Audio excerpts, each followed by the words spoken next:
The fall of Baghdad. The end of a golden age.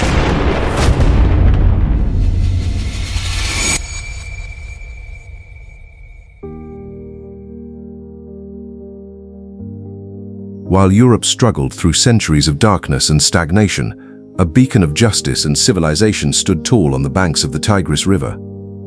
This was Baghdad, the capital of the Abbasids, the golden country of Islam. It was the city of Harun al-Rashid, the city where Abu Hamid al-Ghazali left his brilliant mark, where Abu Hanifa cultivated legendary researchers, and where Imam al-Shafi'i taught his wisdom. It was the home of the great Muhaddith Abu Dawud, the birthplace of Al-Razi, and the workshop of Ibn al-Haytham's inventions.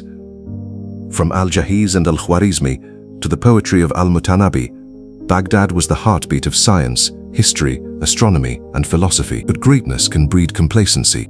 Though the Muslim world was vast, it had become fractured. The Abbasid Caliph had become a mere figurehead, while the world outside was shifting. The leadership was lost in distractions, wine, games, and music. Morality began to fray. The strength of the Ummah was leaking away. Sensing this rot, the Crusaders saw an opportunity. They whispered in the ears of the Mongols, tempting them with the fabled riches of the Abbasids. They told Hulagu Khan that the Muslims were weak and defenseless. The Cross and the Crescent hater shook hands. A massive force of over 200,000 soldiers marched. Among them were even Muslim leaders from Damascus and Mosul, men ready to spill the blood of their own brothers for survival or gain. The siege was a masterpiece of terror. The center, led by Hulagu, supported by Russian and Armenian forces attacking from the east. The left wing, led by Kitbuka, sweeping through the lowlands of Iraq from the south. The north, led by Baiju, marching 1,000 kilometers from Turkey to close the trap from the west. Baghdad was a city of 3 million people, beautiful, walled, and ancient, but the people were intoxicated by the love of the world. The officials were blinded by wealth. The scholars sat in mosques, teaching theory while ignoring the moral decay outside. When the Mongol drums echoed at the gates, the Caliph panicked. In the emergency council, the traitor Ibn al-Alqami urged surrender. But two heroes, Mujahiduddin Aybak and Suleiman Shah, stood firm.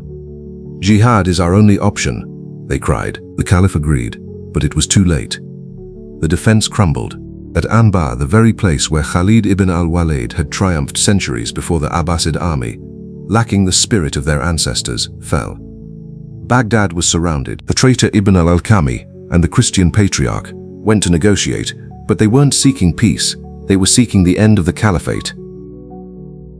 For 4 days, Hulagu rained fire and stone upon the city.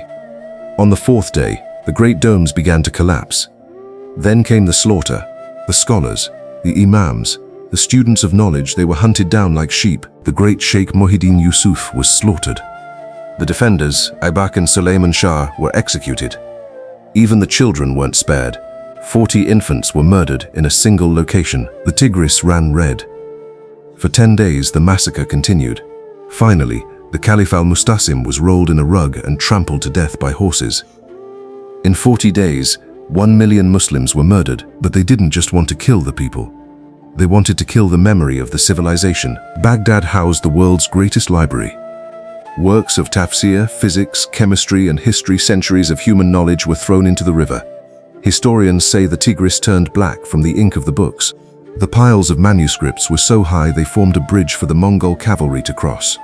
On the 41st day, the Mongols retreated from the city, not out of mercy, but because the stench of the dead was so great they feared disease. The survivors who emerged from hiding were unrecognizable. Hunger and grief had changed their very faces. Baghdad, the crown of the world, had fallen. We remember the fall of Baghdad today because history is a mirror. When a nation loses its values, its unity, and its purpose, even the greatest walls cannot save it.